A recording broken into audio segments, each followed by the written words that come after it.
welcome. Thank you to everybody who had their first webinar. Super happy to have you. And then a huge thank you to everyone who keeps coming back. We've been having 3 webinars a week for 2 weeks in a row. I commend you all for being here. We just can't stop with the learning. We love it. So let's get started with our presentation today with Amanda Decker from Florida Entrepreneur Law on how to avoid legal pitfalls for real estate investors. We do have amazing giveaways today for our attendees. I will definitely include this information in the thank you email and how to get in touch with Amanda in her office. But yes, we're going to be giving away free 30 minutes legal consultation for attendees, $100 value, as well as you will receive $100 credit off the first invoice if retained within 30 days of this workshop. So I will remind you all in the thank you email that I send after the event, but we are super grateful for this offer, and I'm happy that everybody is here who is here can have this opportunity. Here is the lineup for this week, everyone. We do have another free workshop next week, but we have a full day workshop this weekend. This is going to be a very great opportunity, especially if you may have missed the April 6th in-person meeting that we had with Anthony Chara. He is coming back for 1 full day with us. You can find all the information about this event on our website, as well as all of our events. You can always find on the website. I'll put the link in the chat for you all. We only have a couple seats left. So if you're interested in this, you definitely want to snag this right away because we are almost sold out. So go ahead and look at that on the website. And then please, oh guys, this is going to be great. We're having Melanie Hawk for our main meeting, monthly meeting on Zoom, how to start and scale a B&B business within 30 days. So go on the website, upcoming events, and you'll be able to find all of these events and figure out how to register for them.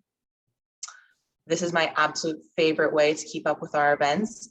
If you would like to get text updates on when our events are coming up, go ahead and text BPM-RIA 2954-800-6961.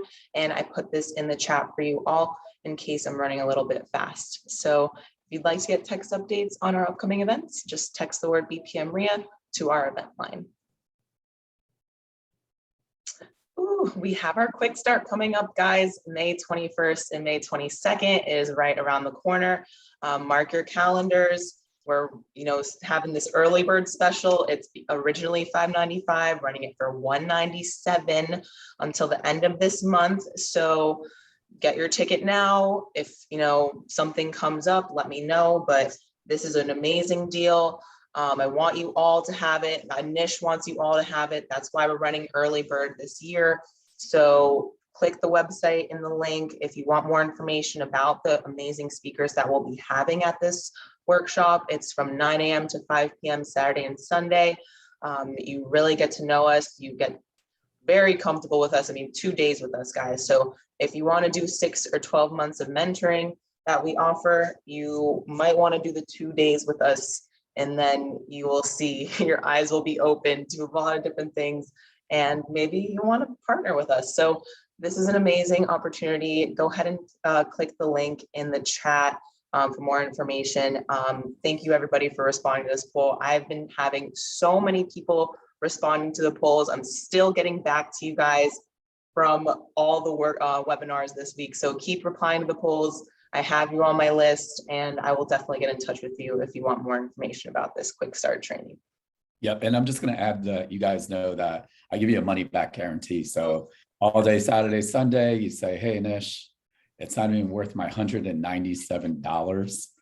I'll go home crying, but no, I'll be really at home working on a Zoom, but there'll be no questions asked. So, my point is I want to make sure I give you value on it too. So if you said, hey, all day Saturday, Sunday, it wasn't for me, I will gladly refund you. So. Absolutely. Definitely. All right, guys. Memberships with the RIA. We get in-person meetings for free, get discounts on special seminars, such as the full day workshop we have on Saturday, discounts for guests, national RIA benefit package, Home Depot, Office Depot, Arcana Insurance, Rent Perfect, the list goes on.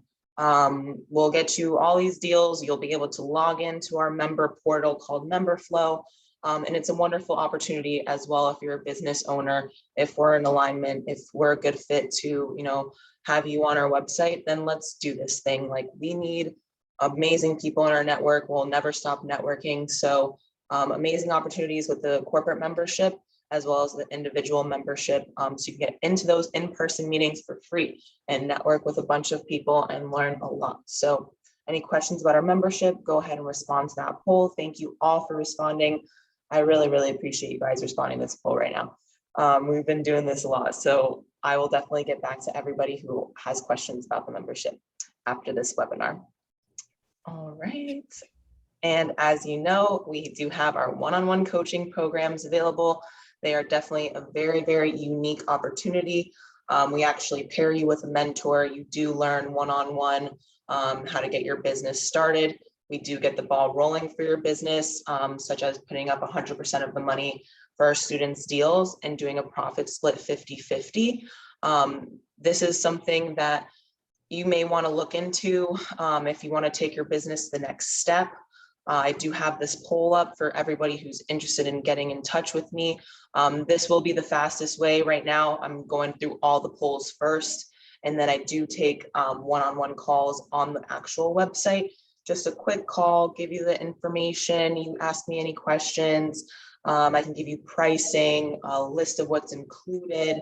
So this is super easy for me, but I'm going through all the polls right now. So thank you guys to keep putting the and just so you guys know, to make it easy for you guys, if you go to bpmria.com, you just click on a book a discovery call and it'll automatically set you up in the Calendly. So and Alexa you'll set up an appointment with Alexa, and then she'll put an appointment with me. So it's super easy. It's easier than waiting for a call. I know everyone's busy and all the above. So we're flexible, and I also do one-on-one, appointments even on the weekends too. So I work around your schedule, guys.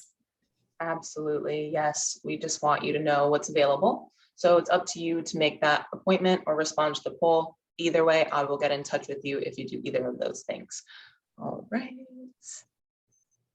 Always want to take a moment to thank our sponsors, thank National RIA, thank all of our corporate members, such as Amanda and Michelle from Florida Entrepreneur Law. We wouldn't have these great webinars. We wouldn't have all the great people on our network if we, didn't come together and do this thing. So thank you for being a corporate member, Amanda. Thank you, Anish, for being here. And I'm not going to take any more time. I'm going to let you guys do this thing. So. Thanks, Alexa. And, I'll let Amanda, if you want to go ahead and share your screen. So what I want to first of all talk about is, just in case you don't know who I am, which if you've been watching our webinars, you're probably sick of me. I'm the president and CEO of BPM RIA. We were called BRIA. We changed the name because I was tired of everyone thinking we only buy in Broward. So BPM is Broward, Palm Beach, Miami-Dade, RIA. And, for me, I think I've known Amanda, I don't know, I think we're on probably like 3 years, maybe 4. I think 4 or 5 years. 4 or 5 years. Okay. So when you get older, you always have to lie about, how long, someone, because otherwise I'm going to feel dated. Don't let Amanda fool you with her young look, meaning this woman is a shark, meaning in a good way. As an attorney, I've seen her, blossom, and she's been supporting our organization for years, and it's been amazing to watch her expand with our partner. I know you guys have opened up offices in Tampa, and maybe, I'm not sure, I think I heard Orlando's coming. It is open already? It's open, yeah. Yep. So they are really rocking not only South Florida, West Coast of Florida, Central Florida. And the cool thing is, like, being the RIA owner, I get to have offline conversations with Amanda, and I'm like, oh, I didn't know that. oh, that's a mistake I'm doing. I didn't know this. And so, one of the important things was, have her to actually do a workshop. So I want to thank her for, taking the time out. And my always favorite is like, she's very generous on the free giveaway too, which they don't have to do, but they really, like help out our members. And for me, it's a pretty cool thing that you guys are doing because it's about giving and educating and doing it the right way. And if you've been watching our webinars, you always hear me say, I do not give legal advice. Amanda can actually give you legal advice because she's actually an attorney. So go for it, Amanda. It's all you. Well, thanks, Anish. Thanks, Alexa. Guys, thank you so much for being here today. I have a lot to go over. I don't have a long PowerPoint, but I did make a few slides so that way on certain topics you guys can copy down or take notes if you want, which I recommend. As a disclaimer, yes, I am an attorney. I am giving advice, but it's not your legal advice. So still, depending on your certain circumstance or situation, just make sure that you do consult with an attorney or with me to make sure that you're getting the most applicable advice that you need for whatever your needs are.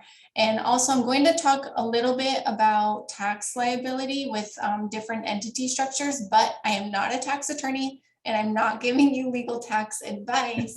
But if you do need a CPA or accountant in your network, I refer my clients to the best of the best, and we all work together to get whatever you need done. So just let me know if you need that referral at any time.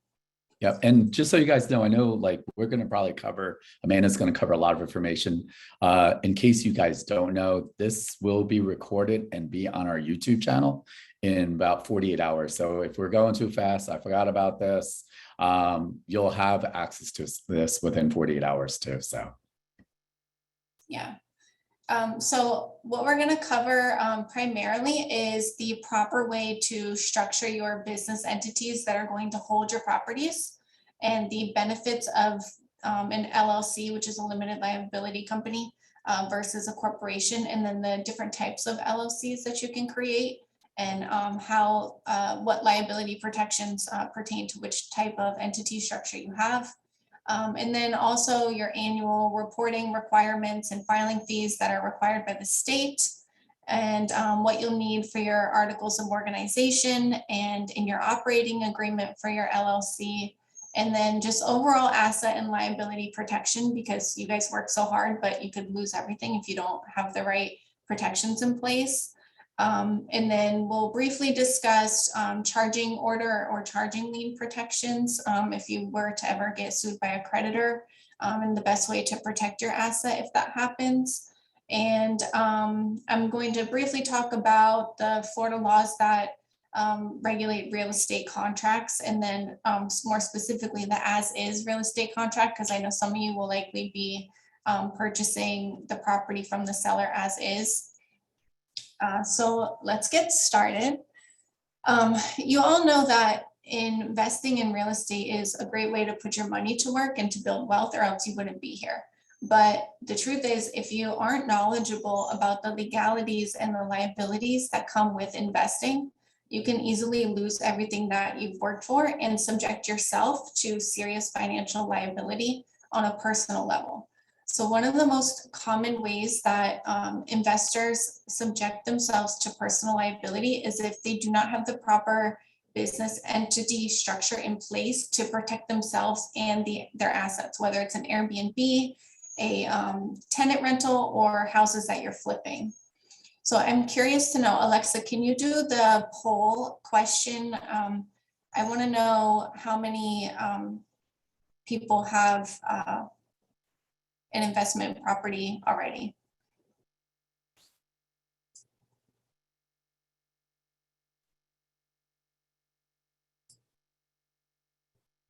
Oh, okay, landlords. Yeah, no, I don't think this is the right question.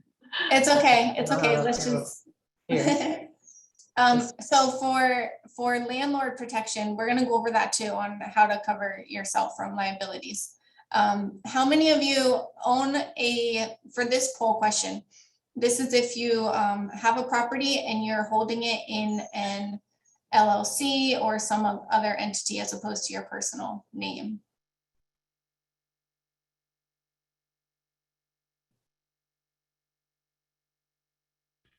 Yeah, and just so you guys know, the polls help us know who our audience is. Yeah. So it's anonymous, so don't worry about that end of it, because we want to make sure Amanda hits depending on who you are. And I'm just kind of curious, like I do see almost 1/3 of you don't have any legal documents in place. Go ahead and put in the chat why. Like, what are you afraid of? Or is it too costly? I'm not sure. Or, that way we could have an idea of what's happening.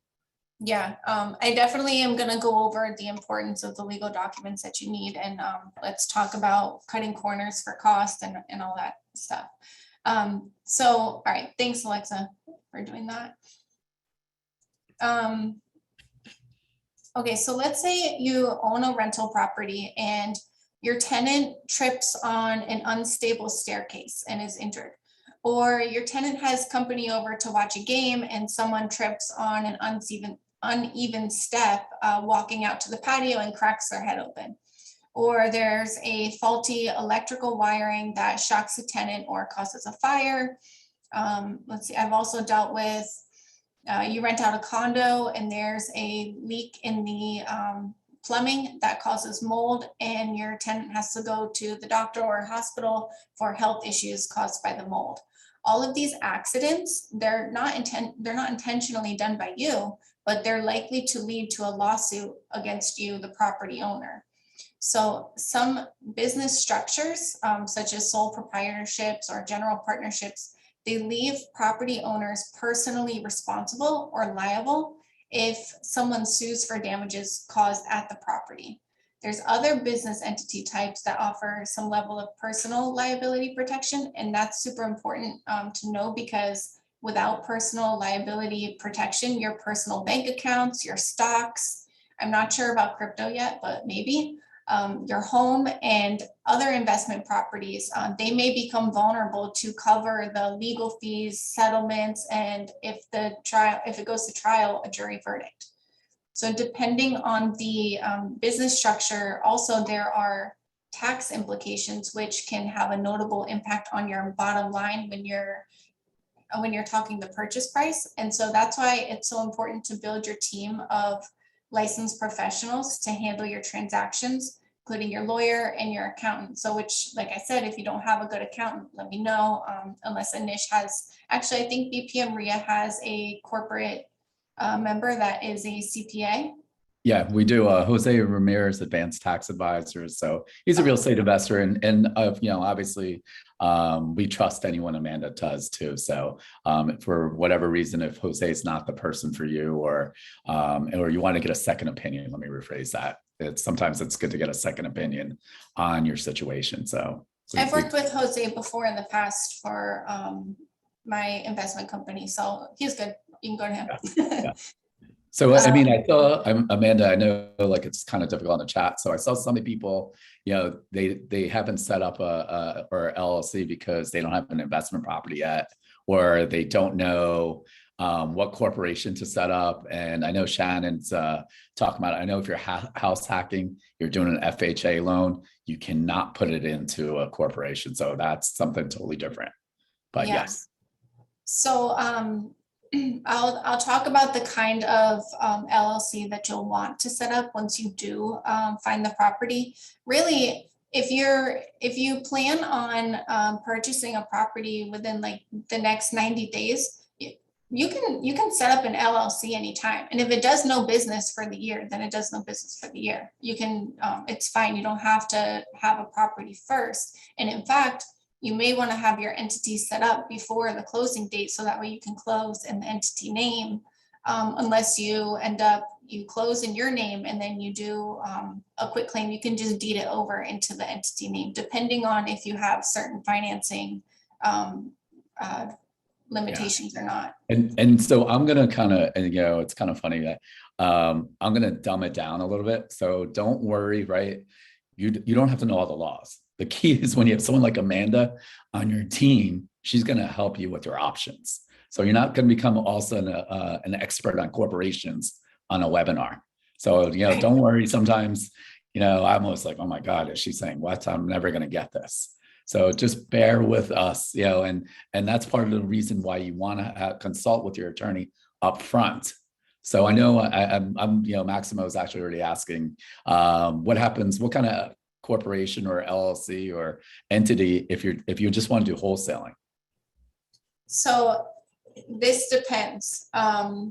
If you are, and I'm going to touch on this Okay. further, but if you are the only partner, meaning you're the only owner, that means you have a single member LLC. And in Florida, that sucks.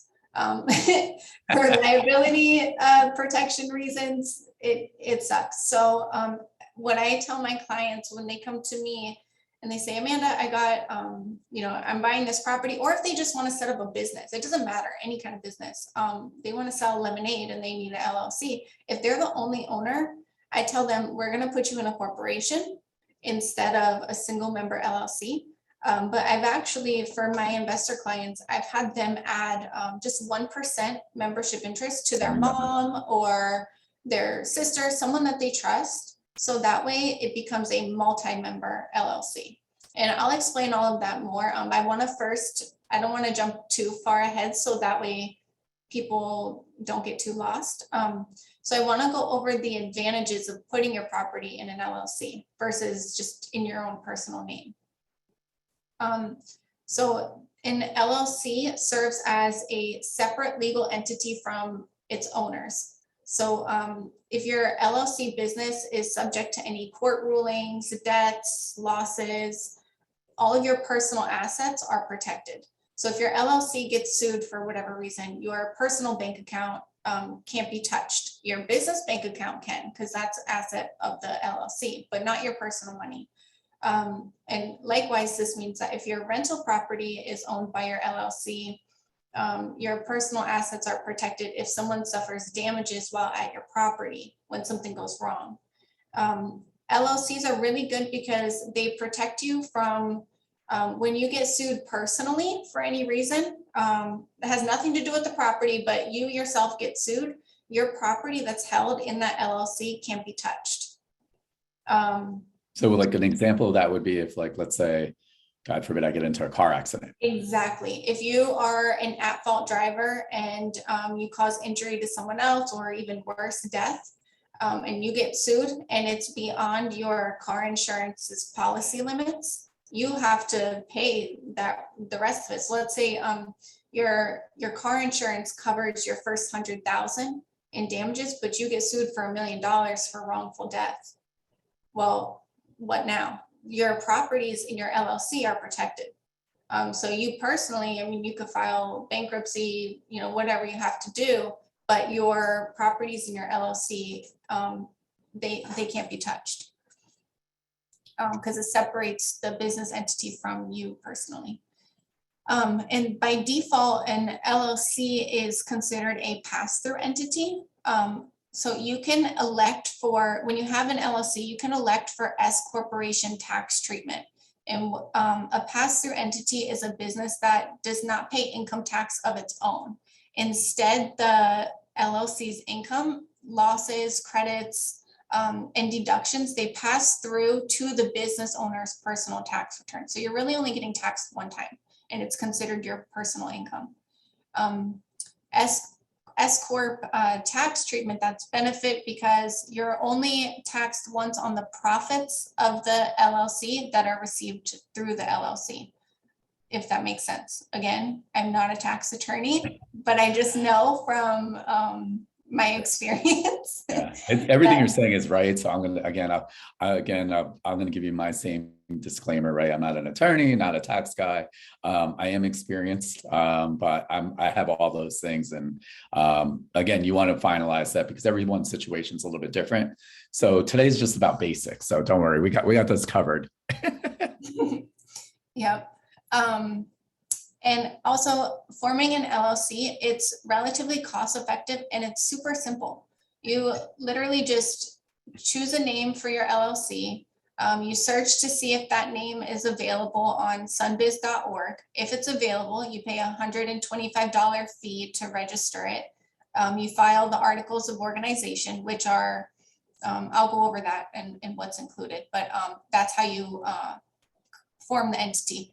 And you don't necessarily need an attorney to register if you e-file the articles on Sunbiz, but you do need an attorney to draft your operating agreement. And so I'll go over that in a few minutes. And then after that, you just request your EIN number from irs.gov and you're done. Then your entity is formed. Well, your entity is formed once it shows up on Sunbiz. And right now the state, if you e-file your articles on Sunbiz, it takes them like less than a week to process it. But if you mail them in, then you may be waiting like 2 weeks. So you want to think about that. If you're close to closing date and you plan to put all the contracts and stuff in your LLC's name, you want to time it just right, or have your attorney take care of it. Amanda, do you guys actually, just out of curiosity, if I know what the operating agreement that you guys would create, do you guys actually set up the LLC? Yeah. You guys do offer that service, so. Yeah, we, from start to finish, forming your LLC or your corporation, we even do real estate investment funds, which my partner is going to do a whole separate webinar on. So for investors who want to invest in a fund, we also can take care of that. If you want to start a fund, we can take care of that. Yeah, and the reason I'm asking that, because I know a lot of people, right? They're going to go to Sunbiz and they do a bunch of things wrong. So like that's, like if you're investing in your business, if you're not an expert at it, like I could tell you, like I didn't do my own on Sunbiz, and I figured because I didn't want to make mistakes and fix it later. So I know you're about cutting, some people may or may not be, they're trying to cut costs. I just want to tell you, like, you want to set up the entities up front, or know what you want to set up front. So, of course you could fix it later. I'm just going to tell you it's going to cost you more. So. I tell my clients, well, when I have consult calls and, I tell them, okay, you're going to need this, and this, and this is approximately how much it will cost you. We deal with startup businesses all the way to multi-million-dollar corporations. We represent a wide range. And I know that a lot of beginning investors, they may not always have a bunch of money saved up, or they're pulling from their retirement, or whatever it is. So we get that. My firm does not nickel and dime. We are way too busy to milk the clock and charge extra. But I will tell you, if you try and do certain things on your own, I'm going to end up making more money off of you when you call me and say, hey, Amanda, I did this and I need to go back and fix your problem, whatever it may be. So you guys, you want to put your hard-earned money to work, and you deserve to invest in yourselves, and invest in yourselves the right way. Get everything done the right way the first time. And that way you don't have to worry about anything coming up in the long run, or even in the short term. And then it costs you more money in the end, and just the headache and anxiety and liability. So just do it right the first time. But yeah, so let's talk about single member LLCs versus multi-member LLCs, and why I do not recommend single member LLCs. Even though LLCs are super beneficial to hold your properties and to protect your assets, there are legal pitfalls that a lot of people, they don't know. Single member LLCs, they do not provide reliable asset protection. Florida law actually permits creditors to use foreclosure and other alternative collection remedies against the debtor's interest in a single member LLC. So like I said, even for my business clients who are not investing in real estate, I tell them, if you're a sole owner of an LLC, then we're not going to form that. We're going to do a corporation instead, or you're going to give 1% interest to someone that you trust, and we will work out the details in the operating agreement on what that 1% interest holder's rights are, and all of that. So, and I'll cover that too, so you guys know how this would look like in real life. And guys, if you don't trust your family, I am definitely worth the 1%. So if you want to give me 1% of the company, I'm going to take 1% of everyone's company. And I think, no, I'm kidding.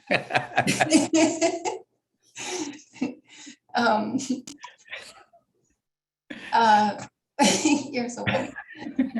So I'm for, sorry, Amanda, you know I gotta mess with you. So it's just so if you guys haven't noticed, Amanda and I have been friends for a while, and her husband too. So that's why it's such an easy conversation to mess with her. So yeah, so for you guys, for investors, it's actually not very difficult for a creditor to take your property with single member LLCs. The creditor, they must first demonstrate that the judgment will not be satisfied in a reasonable time for a charge from a charging lien on the single member LLC owner. And so the important takeaway here is really that LLCs that are designed for asset protection should include at least 2 members. And I want to also briefly mention that single member LLCs, they're not eligible for S Corp tax treatment. So what I was saying before about how you only get taxed once, that's not true if you're a single member LLC. That S Corp tax status only applies to the multi-member.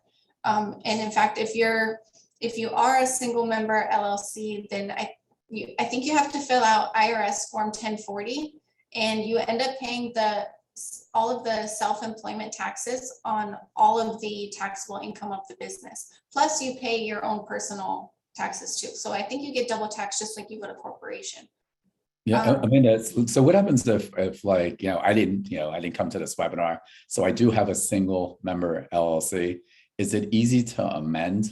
Like, let's say, I'm going to ask that question for some of the people that might be on the call. Is it just a simple form, or how does that work? Or so you have to amend the articles of organization. So you do that on Sunbiz. You either do it the long way, you type out the amended articles and you mail it in, or you actually no, for amendments you have to mail it in. I take that back. So pretty much you'll call me and you'll say, hey, Amanda, I need to add another member to my LLC. This is who they are. And then we will add them as an authorized member or a manager, depending on what role you want them to play. If it's just, you need to add someone for 1%, 5%, just to cover for liability reasons, they'll just be an authorized member. They're not going to be a manager. You may likely be the manager of the company yourself. So yeah, you can amend the articles. I believe it's $35 filing fee with the state. yeah, it's 35. Yeah. But it's super easy. And if you have a corporation and you want to convert it into an LLC, we can do the conversion for that too, or vice versa. We can do the conversion for any entity formation that you need. For LLCs, well, actually, let me back up. So for liabilities, regardless of any of the LLC protections that we already discussed, you, the investor, may become personally responsible for some or all of the LLC's debts and liabilities if either you or another member commits fraud or illegal business activities, if you or another member does something to compromise the line of separation between the business and your personal transactions, like if you co-sign or guarantee a business loan, or it's what they call like piercing the corporate veil. If you, let's say you have an Airbnb business and you're paying your personal mortgage straight out of the business account.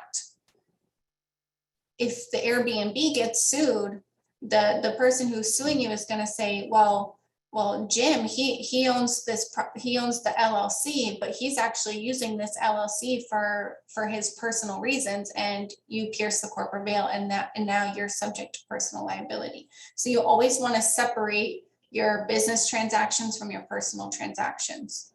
And then also if you or another member has not managed the LLC according to the terms of the operating agreement. So let me give you a real life example of this that I'm dealing with now. A very successful real estate company in Florida, my client, there's 2 members, and one of them has now formed a competing company. And you're not allowed to do that. That breaches the fiduciary duty of loyalty and the fiduciary duty of care that you owe to your business. So now we have to file suit against him, and he's going to be personally on the hook for the damages that he's causing to the company. So if in the operating agreement you say, members are allowed to have multiple entities that also participate in Airbnb investing, then that's okay.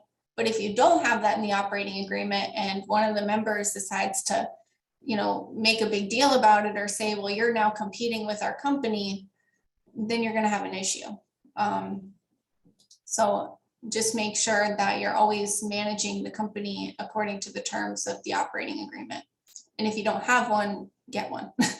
And can you actually, I'm going to ask some of my own questions too, because can you update the operating agreement? How does that work? Is it a yearly minutes? Anytime you want, you have to have unanimous vote of the members to amend the operating agreement. So if you have two members and they want to update it, then you just call up the attorney, say, hey, we want to add this, and then we'll just draft a resolutions, and it'll add or delete or modify whatever terms are in there. And you can do that as many times as you want to, as long as you have unanimous vote. If you don't, then you have a problem, because you can only amend the operating agreement if all members agree. Good to know. Yeah. So you need to form the LLC, you need to file the articles of organization on SunBiz.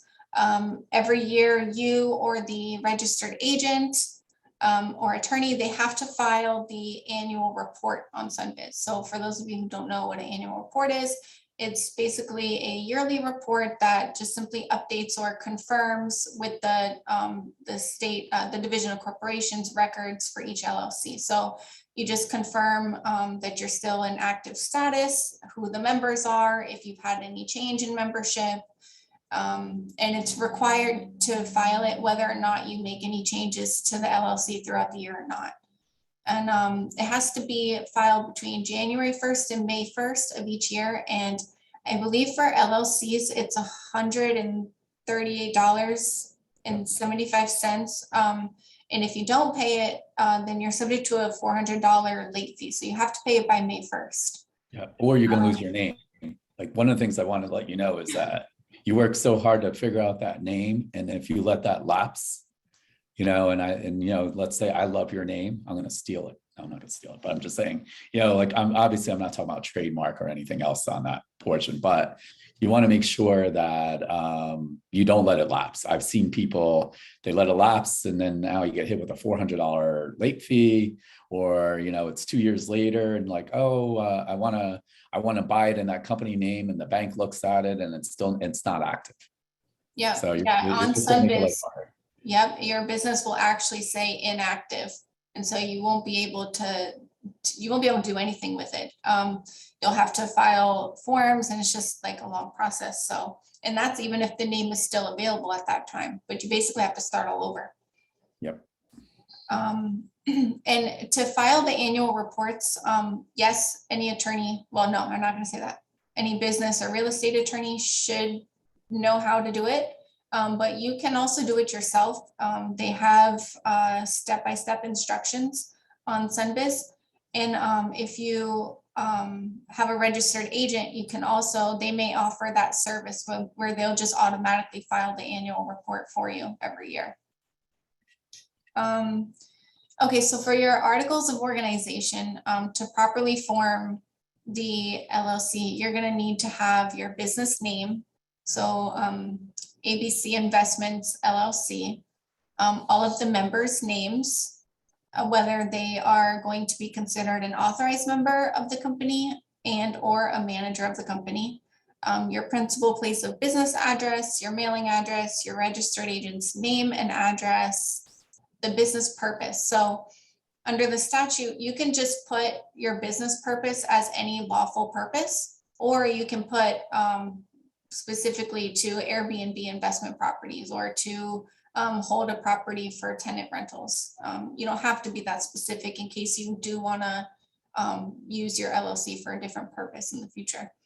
Absolutely. So Amanda, I'm gonna kind of, it's funny, like I know you guys are blowing up the Q&A, so I'm gonna just hit some questions, like we're gonna kind of speed round them kind of. So I know you got a lot of material on it. So Maximo is asking, is there an age minimum to add as a member?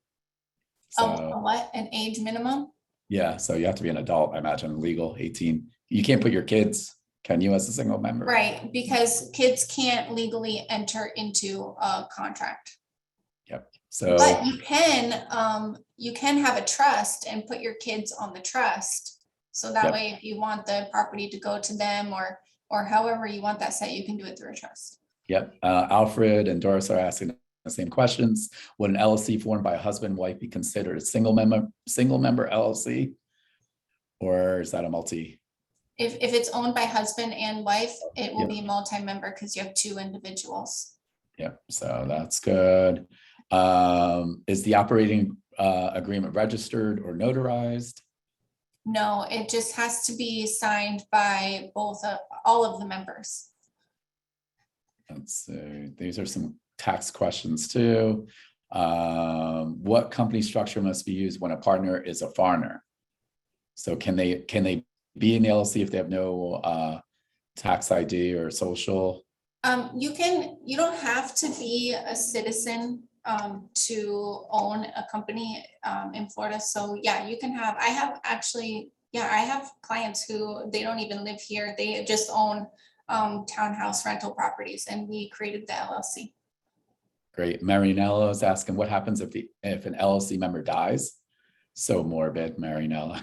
No, that is a serious question, and I have a slide on that, and I want to talk to you guys about that because there's a lot of things to think about. Like if you and your partner, one of you gets a divorce, and well, let's go through all of that together. Yeah, which is actually what I want to talk about next. Yeah, well, I'll let you go back to talking business too. So I just wanted to hit some relevant questions. Great questions, guys, by the way. Yeah. So death, disability, all these what if questions, they all can be, the answers to them can go in your operating agreement. So if and when that event happens, you guys already know how it's going to play out and who gets what and what happens with the property and the business and all of that. So let's see, I have a slide here. Let's talk about the important terms that should be included in the operating agreement.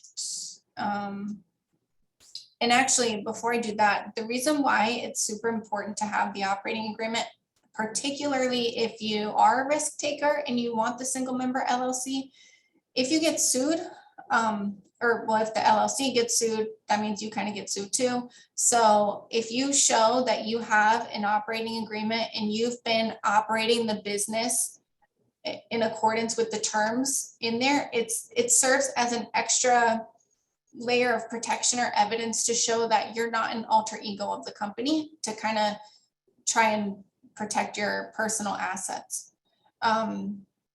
So you can adopt an operating agreement anytime before or after your LLC is created. So if you don't have an LLC yet, we can file your articles, and while it's still pending with the state, I can start drafting your operating agreement with all of the terms that you and your partner want, or just you. But if you don't have one, I can't recommend enough to get one drafted. And the reason, there's a lot of like online legal services and template operating agreements. And I cringe when new clients, they retain me and they say, okay, I got this operating agreement from online. Can you look at it and edit it? And I look at it and I'm like, no, we are starting this from scratch and this is going to be done right, because it misses such critical terms, like what happens when a member dies. And essentially it's good to have, because just like a prenup, you want to have an operating agreement in place, because if you and your business partner get into a dispute, you're essentially going to go through a business divorce, right? So it's just as essential as a prenup. And okay, let me share my screen here. And then we'll go through all of the what ifs. Okay, share screen.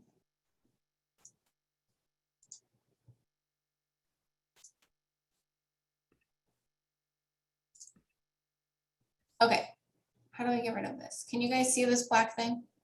No, you're good. All right. Yeah, I can see the whole thing. So this is just a few of the material terms that you want in the operating agreement. I would take notes on this.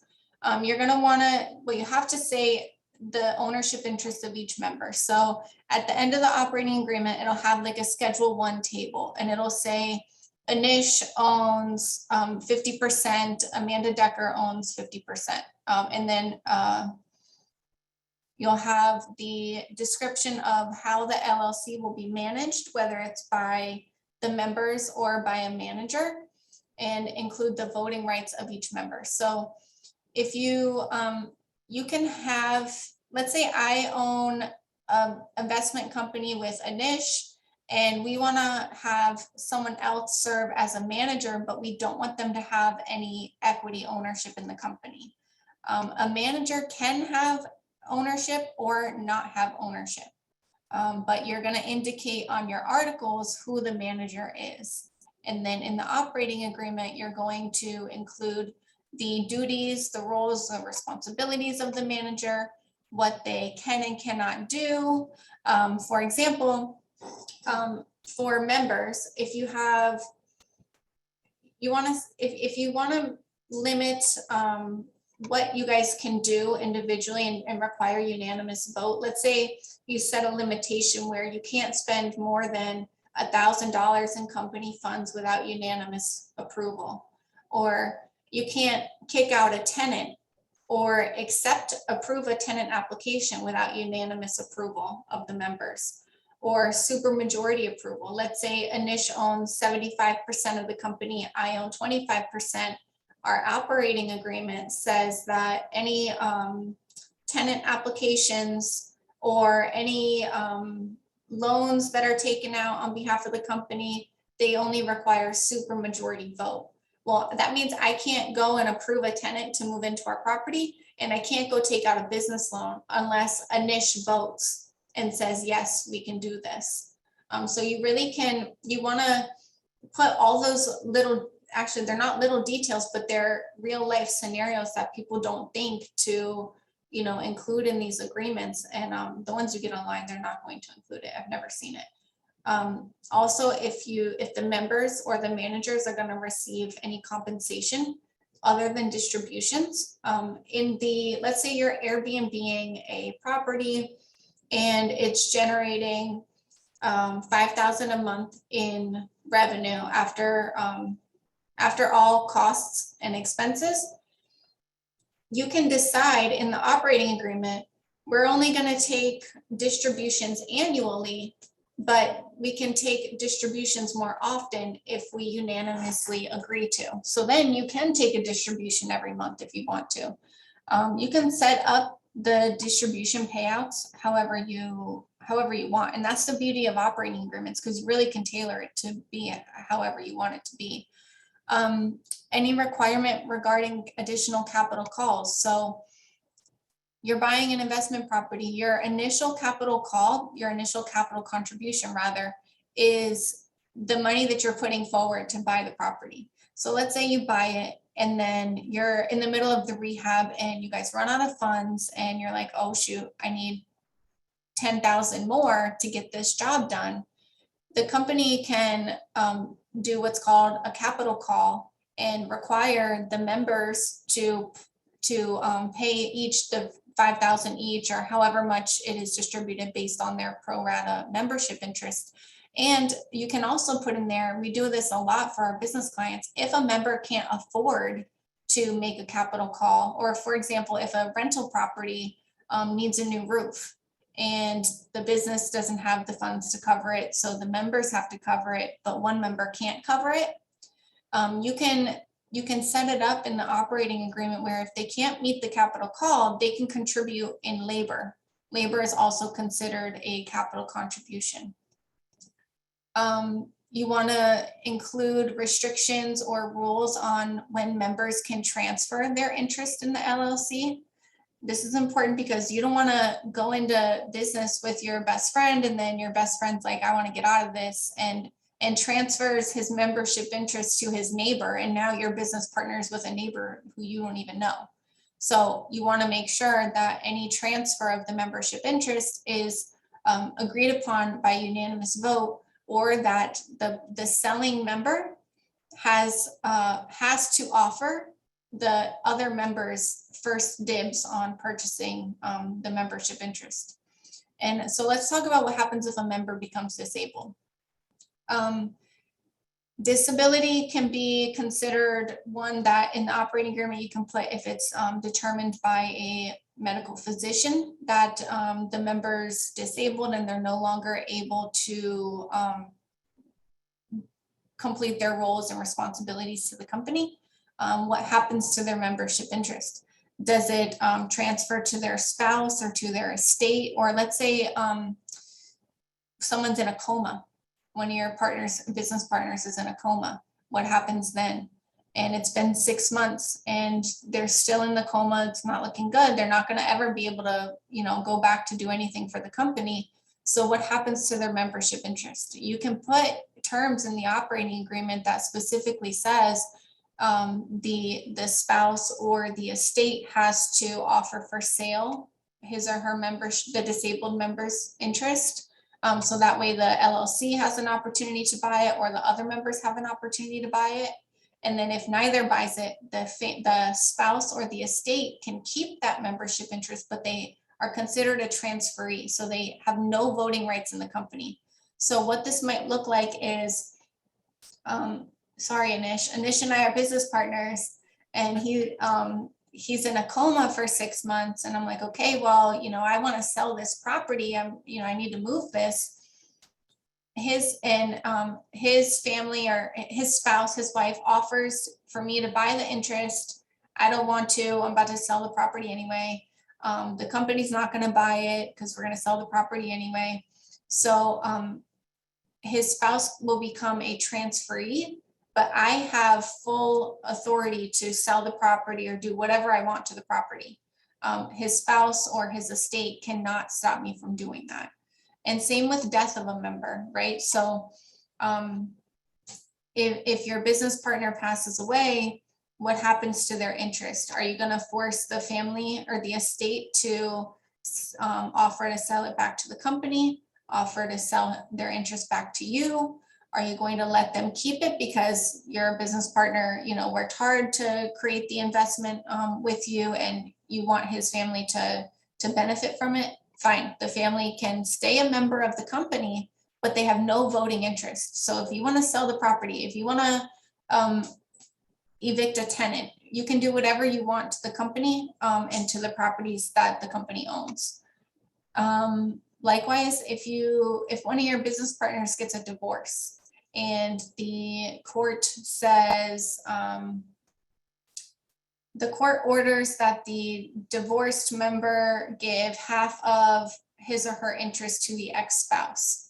Well, now you now have a new business partner, the ex-spouse and your best friend, whoever your partner is. So that ex-spouse, according to the operating agreement, will have no voting rights in the company. They're only entitled to profit distribution, just like any member would, but they can't tell you how to run the company. They can't do anything with it or the assets that it holds. Dissociation of a member, a lot of people don't think about this, but some events that we put in there that triggers a member to become dissociated, meaning you kick them out. For example, my real estate development client, he created a competing business. He breached his duties. So he's being dissociated, he's being kicked out. But also what happens if your partner takes company funds or commits embezzlement or insurance fraud or commits a felony that involves dishonesty or untrustworthiness. you want to be able to kick them out in certain scenarios like this. And, I get it. People always tell me, well, my best friend or my brother, they're not going to do any of this, but you don't know until you know. And you don't need any of these restrictions or limitations or rules in place until you do. So don't think that these kind of scenarios can never happen to you, because they can and they may. And far too often I have clients who get into situations where they're in a deadlock and they can't make any decision on behalf of the company until they kick the other member out, and they're just stuck for months and months and months and incur a ton of legal fees, and it's just a disaster. You also want to talk about in the operating agreement, the dissolution of the LLC. So when you sell a property, do you want to dissolve the LLC? Do you want to keep it open so that way you can buy a new one and put it in that property name? You can put all of those terms in the operating agreement. I'm going to stop sharing. Yeah, so I mean, it's really important because I can even talk about my own experience when I had a mortgage company back in the day before the crash. And, and you're exactly right. Everything's rosy when you start a business with somebody. We're not going to worry about this. We're not going to worry about that. And as soon as, I don't know, maybe you make too much money, that what happens, or, Amanda's my partner and Amanda's not holding her own. I'm putting all the time in, right? And somehow it feels unfair. And, now, she wants to do different things and I want to do different things. If it's not clear cut up front, you're just gonna have problems down the road. It's really, it's not like, I don't want you guys to think this is not being negative. Like, hey, these are things, this is being prepared when things will happen. It's just the way it is. And it doesn't matter if you're best friends or not, or, like a couple of things. I mean, first of all, Amanda, you had me disabled in a coma, you had me dead and divorced, all the above. So, I mean, and we're both married. So it's true. Like, do you want to be partners with, actually I like her husband, but do I want to be partners with her husband? You don't think about those things. Do you want them, or she's partners with me and, my wife doesn't know about our real estate transactions, so, does she want to be dealing with her when she has no idea about the business? Mm-hmm. So those are things that are just important things that you want to have up front. I hate to say it this way, like no one ever wants to think that. And, I believe in positive energy and, spiritual on that. It's not being negative at all. It's just being very clear cut. And what I've seen also, as through the RIA, some very experienced partners or vendors that we have, they all have very in-depth operating agreements up front. So, and the other question is, like, I would say is, if your partner or partners have issues with those, they might not be the right partner, right? You kind of want to stomp that out up front is what I'm going to say. So. Yeah, it's so true. I had this conversation with, I represent a very big franchise here in Florida, and they're about to go national. And they own investment properties on the side, and they're like, Amanda, we don't have operating agreements. I'm like, what? Are you kidding me? And it's two guys, they've been in business together for like 20 years. They're, like family, but I'm asking them all these questions like, hey, what happens if, one of you goes through a divorce and you you need to take a 3-month trip around the world to re-ground yourself and, just kind of get back on track or grieve or whatever, what constitutes abandonment of the business? You want to, take time off for 3 months. Meanwhile, the other partner is managing the Airbnbs and doing everything on their own, and then just kind of leaves you high and dry. You want to address those things before they happen, so that way there's no fight over it later on. Okay. So I was going to say, because like, so I have a gazillion questions. So I know some of you guys so what I'm going to start with is, each situation's a little bit different. So you might want to do a consultation. So if I don't get to your question, it's just because it's super specific on your situation too. So. Yeah. So are you gonna ask Yeah, me? yeah, you want me to just let me just hit a couple real quick. Yeah. And then we'll talk about, Kathy's asking, what are the fees to have your office review the LLC? What do you mean review the LLC? I'm gonna assume to look over to your documents. If you like, already have documents in place and you just need a document review, it's a $1,500 retainer. And so obviously if any money is left over afterwards, it's refundable to you, or you can apply it to whatever service you'll need. If it takes more than the $1,500 retainer, then you just have to replenish it, as we go. And then any money left over is refundable. If you want because my firm provides corporate representation, so we can just represent your business throughout the life of the business. And so whatever you need, documents, if you need lease agreements drafted, which I'm going to talk to you guys about that too. Don't get them from online. And I'll tell you a real life client scenario for that. The corporate representation, that's a $3,000 retainer. And so whatever you need, whenever it is, you just call me or email me and say, hey, we have, this issue, or we need this operating agreement for this LLC and this LLC. And then we need a lease agreement drafted for this property that we have in Ocala or wherever. We're just on retainer for you. Perfect. What about, they're asking, it's a good question. Does Florida entrepreneur law file the LLC in the state of Florida, Nevada, or Delaware? We file in Florida. And so you're probably thinking series LLCs, maybe. So which I want to update you guys about series LLCs. Right now, Florida does not offer series LLCs. And for those of you who don't know what it is, it's essentially where you can have like one parent company. Actually, wait, I have a slide. I'll give you a visual. Hold on. Yep, I'll let you get back into it because I know we're gonna run out of time. So I know you have a lot more good information to give too. So it's okay, I can be quick. All right, so if you file in Delaware, Nevada, Texas, you can, and you have multiple properties, you can do what's called a series LLC. So you have the one main company that will hold 3 properties. Right now in Florida, we don't have this, which sucks. And but so that's why you have to have an LLC for each individual property.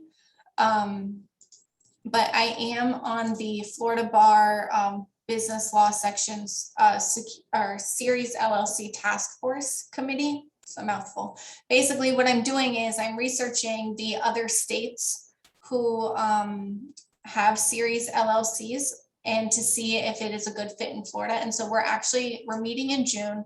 We're going to be drafting a bill to submit for Florida to adopt series LLCs. So that may be approved in like the next few years.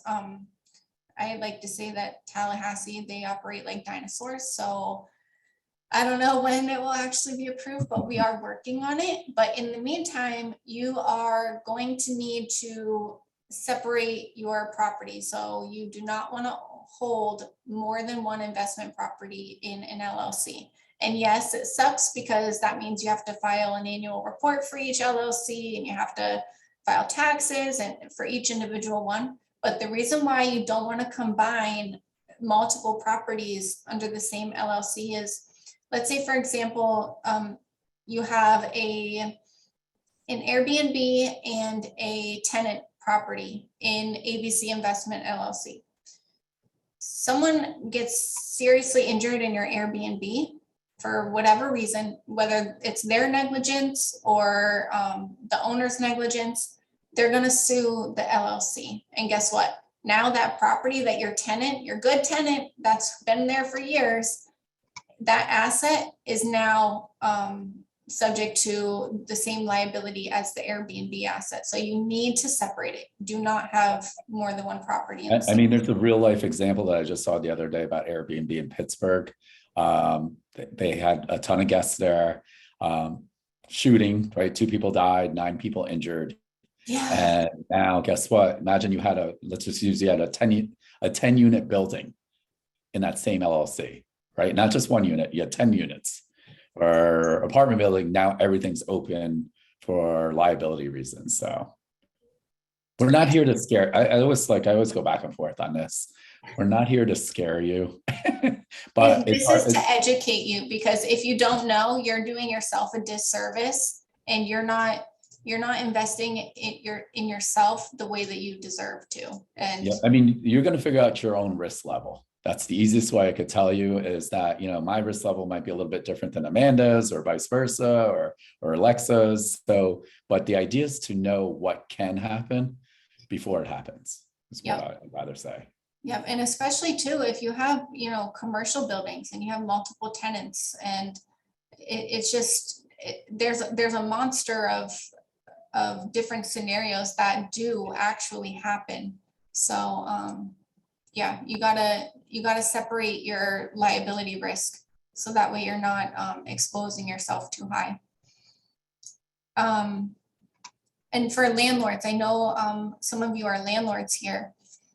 Your lease agreements, I seriously hope that you had your lease agreement drafted by a solid attorney, because I had a client, an investor of mine, this was a few years ago. He purchased a small townhouse in Florida, and to save on his expenses, this was before he became my client.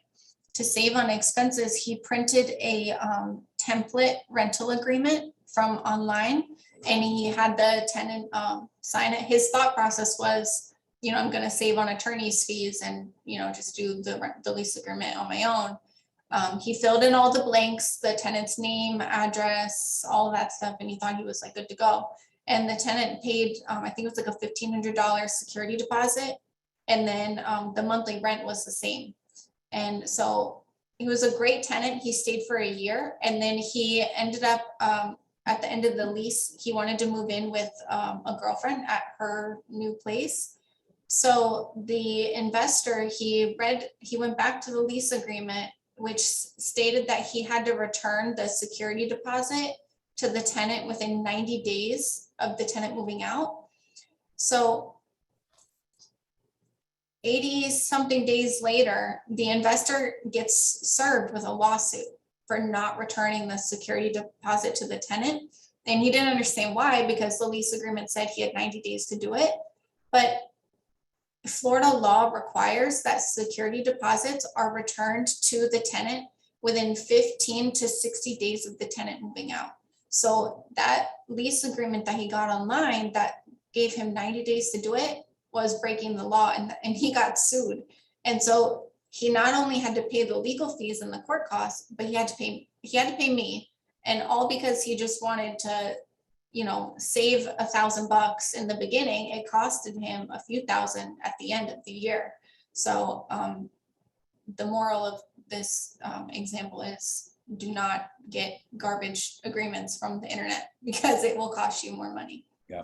Yeah. I mean, and what I always tell people, even on contracts, right? Like when people are buying houses, they want to do a 1 or 2 page, everything's good and dandy when everything works out. Yeah. The reason, the FAR bar has this contract is, 12 pages and, there's updates, is when problems go wrong. And that's why you're also even adding additional terms. I know this is kind of a little off topic too, but if you guys are buying commercial properties specific, I'm going to tell you, don't use the FAR bar commercial property contract, hire an attorney. I promise you, it's going to be well worth it, because when issues do happen, especially if you're, warehouses, there's going to be different things that are going to happen.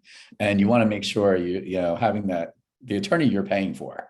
So they're going to really protect you. Right. So that's one of the things that I think is important too. And another tip too, not all business attorneys and not all real estate attorneys are created equal. people. Yes.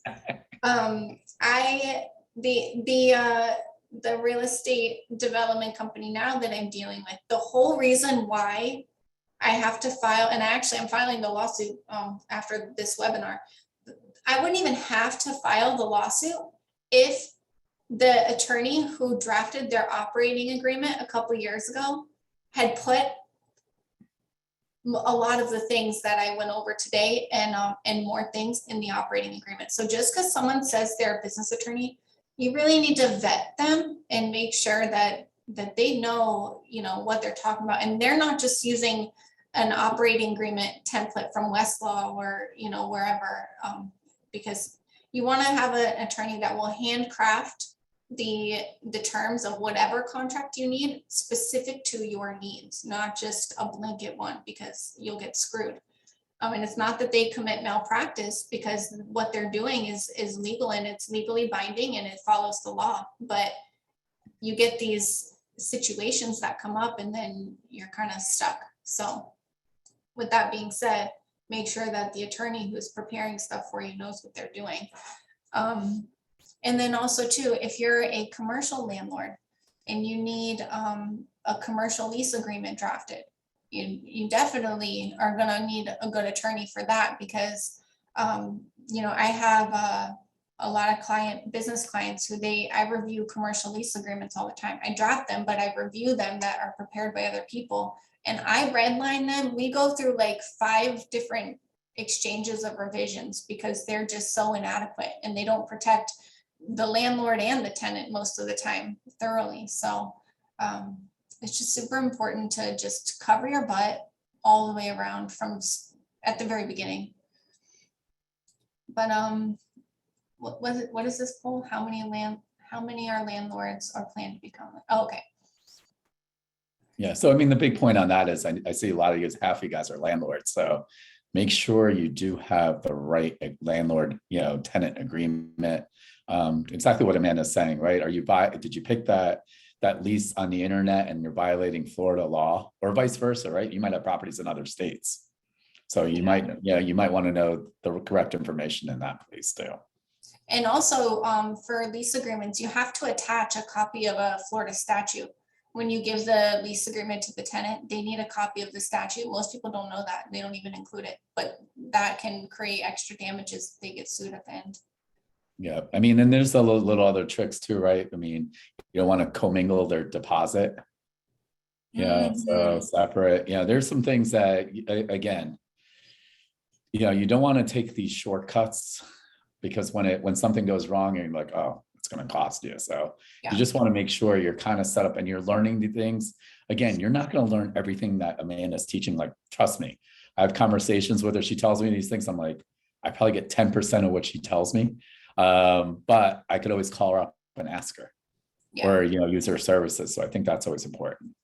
Yeah. And that's a good thing too about having an attorney on retainer, because you can just, whenever you need it, they're there for you, and they'll be able to answer your question. And that way you're not left guessing or trying to research it on the internet yourself and worrying, am I doing it wrong or missing something? So it's good to always have an accountant. When you're in business, you need a good accountant, a good attorney, and solid business partners. Yeah, absolutely. Yeah. So let's go over a little bit about the charging order of the charging lien protections, because I think that's important for you guys to understand if your company or your assets are subject to liability and garnishment. So your membership interest in a Florida LLC is not considered an exempt asset under Florida law.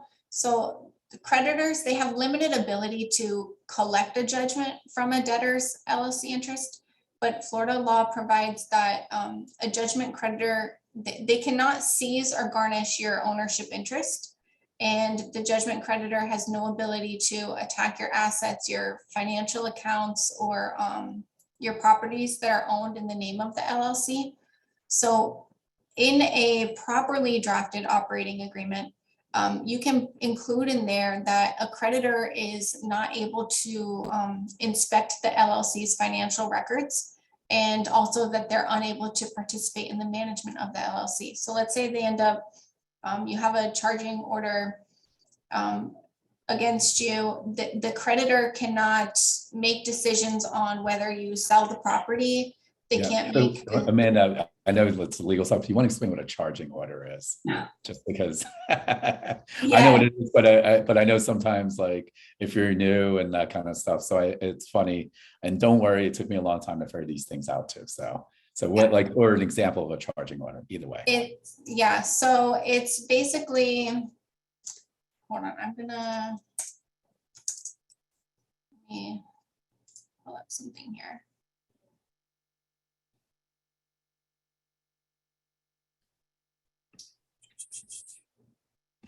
Okay, so it's when a creditor, they can seek a judgment from the court, meaning they can sue you and then seek damages or financial recovery against you, or really against your LLC, if you're a limited partnership interest holder. So let's say someone falls in your pool, God forbid something happens, and it's in the company's LLC, and they win, right? They go to court and say you're liable. So they would, the homeowner or whatever, the tenant or the plaintiff, whatever you want to say. Now you got me talking lawyer talk, but the person is going to go after my LLC, since you're picking on me. So you're going to go after my LLC, and the judge is going to say, hey, Anish, you owe X amount. Yeah, so they're gonna sue the LLC, and let's say you owe 20,000 in damages, or that's the amount of the charging order or the lien. They can put a lien on your property, or on the LLC, but they can't force you to sell the property so they can collect their 20,000. There you go. Yeah. Perfect. So you dumbed it down for me. So thank you.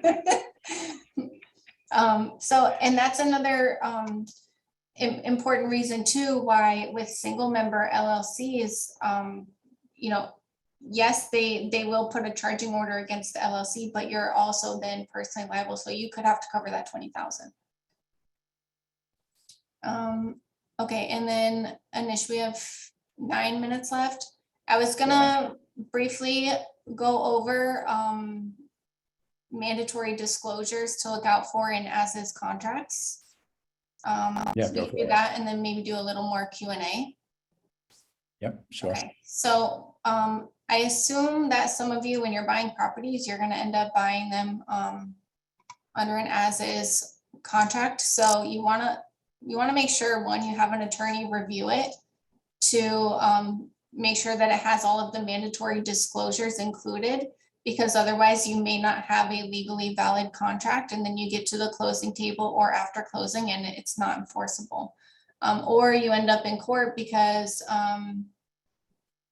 there's a breach of the contract or something. So these are specific terms that have to be disclosed in the as-is contract.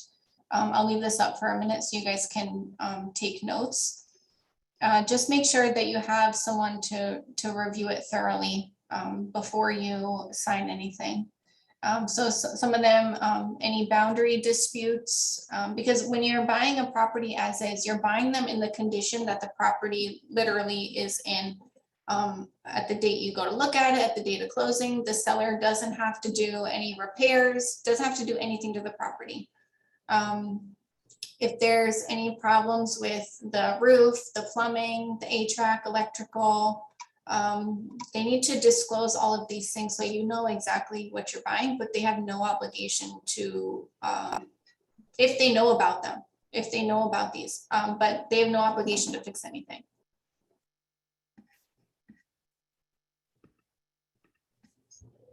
All right.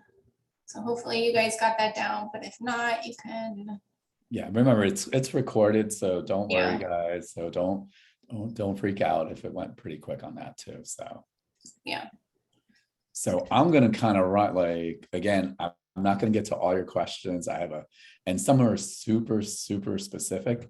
I think we've also put in a chat your Calendly So if you do want to, talk to Amanda about or you need legal advice, and depending on, what obviously her retainers 1,500, and they have different kind of reviews, I believe what you guys do. But are you going to do like or your team maybe a 5 or 10 minute just to see? We offer a free 15-minute consultation. Okay, there you go. That's I didn't know.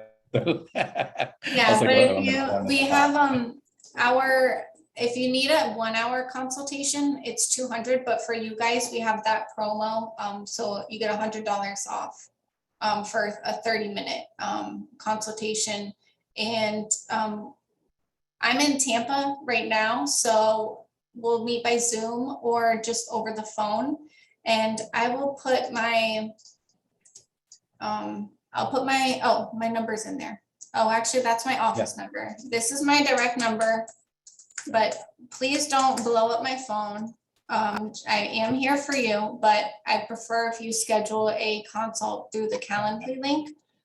So I'm just gonna say is, look, even though she's putting her cell phone there, just do the right thing. Schedule the Calendly link because it's just easier for every one of us. It's just it'll be a win-win because she could be prepared, because who knows, Amanda might be driving somewhere and she's if she's giving you the 15 minutes, we want to make sure you take advantage of the 15 minutes of what you need to. So that's number, and thank you for doing that. Most attorneys will not do that. She does that for our members. You do have to also let her know that you heard from BPM RIA, you were on the webinar. Otherwise, you don't get credit and you're going to be paying more. So and so actually with the, you can, even if you don't do it through the Calendly link, you can text me. That might be the best way, because the Calendly link, it'll only give you the option for a 15-minute consult or the 1 hour. So since you guys are going to have the promo and you need the BPM FELPA promo code to get that discount, if you just text me and say, hey, I'm so-and-so, I need to talk to you about forming my LLC. When is a good time? I'll send you my availability. And then that way we can just go from there to schedule. Because if you end up clicking on the 1 hour, I think you're going to have to pay the $200 fee. So if anything, schedule the 15-minute and then we'll just go from there. Yep, perfect. All right, I'm gonna try to slam through some of these questions pretty quick. Again, if I don't get to you, it's super specific and just because of time. So Eduardo's asking, can you put an operating agreement or bylaws in the case of a corporation in place after the entities have been functioning for years? Yeah. Yeah, and if you don't have it, I recommend you do. So if you have a corporation, you're going to need a shareholders agreement and bylaws. If you have an LLC, you only need an operating agreement. Yep. And can you prepare a purchase contract for sale by owner? So I imagine, you will actually prepare contracts for people also, right? Yeah, for sure. Ron's asking, is the retainer paid annually or is it a one-time fee? It's so how retainers work. It goes into our trust account and it's earned as I bill. So if let's say I work 2 hours on your matter, then I bill for my 2 hours and then it just deducts from the retainer amount. And then once your retainer hits 0, you just replenish. So really it just depends on how quickly your retainer goes based on how much work you need done. Yep. Alfred's asking, is there a package for setting up an LLC? Do you actually have a packet, a special package if they want to sign that, or is it just the retainer method or per hour? So if it's just for the entity formation, I just charge however long it takes me to do it. I know there's companies online that they'll charge like a $150 flat fee to do it. Sometimes it doesn't even take me that long. And I can get it done in like 30 minutes, which is less than what you'd pay that company. So it just depends on how much you need. So I don't have like a flat fee for it. But just to form the LLC, it doesn't take long at all. For the operating agreements, we used to offer flat fee, but then people just required like too many revisions and it became this long process. So I'm just gonna say, it's only gonna cost you as much as you need the time to be spent to get it done. So if you and your partner kind of have an idea of what terms you want, and even if you don't, we have a very efficient way of just going through and I can get it done for you pretty quickly. I say on average, it takes me 3 hours to draft a thorough operating agreement. And so maybe around like 1,500 is a good estimate to kind of put in your mind. And then if you guys think of more things that you want, or you require more revisions, then you might want to just give or take 1,500-ish. Yeah. So Marinelle is asking, does your team speak Spanish? Michelle does. She speaks fluent Spanish, so she can for sure help you. And we have an associate, Carissa, who also speaks Spanish. Awesome. Catherine, unfortunately, Amanda will not be at the quick start. Otherwise, my quick start would be like 3 or 4 days. Maybe we'll have in the future. And we do have 4 separate guests that are going to be at the quick start, but I'm actually open. I'll maybe talk to Amanda. Maybe we'll do a future one, or I don't know. We might even do a full day workshop. I don't know. But good question. So I'll have to think about it and see about Amanda's time. And, we might do a full Zoom or in-person meeting on that end of it. Do you need to create an LLC in the state you own property, or can you use the Florida LLC? Matthew's asking. So I'm assuming that if he owns properties in North Carolina, does he need to create an LLC in North Carolina? No, you can do the Florida entity and then own a property wherever. But Yeah. that doesn't mean that if you get sued because of something about the property, they may sue you in North Carolina. So you're gonna have to travel there regardless of if your business is in Florida. Perfect. Raphael's asking, can a Wyoming LLC own a Florida LLC? Any member, yeah. So you can have a company, you can have an LLC be a member of a Florida LLC. So, okay, if you have your Florida LLC is ABC Investments LLC, and then your 2 members are Wyoming LLC and Anish. You can have that. Okay, let's see. I'm also trying to answer some general questions I know. Let's see, an LLC was created by 2 members, wife and husband, both are foreigners. Are they subject to FIRPTA? To what? To FIRPTA because they're a foreigner. I don't know, that's more of a tax question. Yeah, I'm not sure. Yeah, that's if you actually call Jose Ramirez Advanced Tax Advisors, that's definitely more of a tax question versus a legal question. Let me see. Some of these other questions are about financing. Let's say if you have an LLC taxed as a C Corp with only 1 member, is that risky? Your tax election doesn't change your liability risk in terms of asset protection. I think if you might be paying more in taxes, but I'm not sure. But in terms of liability protection, it doesn't matter how you're taxed. Correct. The fact that you have a single member LLC is something you may want to reconsider. Yep, and I know Pierre's asking the same kind of question, right? So you could have an LLC when you decide to designate it if you want it to be taxed as an S Corp. So that's really more that you're going to work with your accountant on what you want to be taxed. It's not really with the asset protection. I have a couple of those questions too. So yeah. Let's see. I'm not really sure what if your LLCs are in a non-disclosure state and you live in Florida? I'm not sure what you're actually asking on that one. Okay.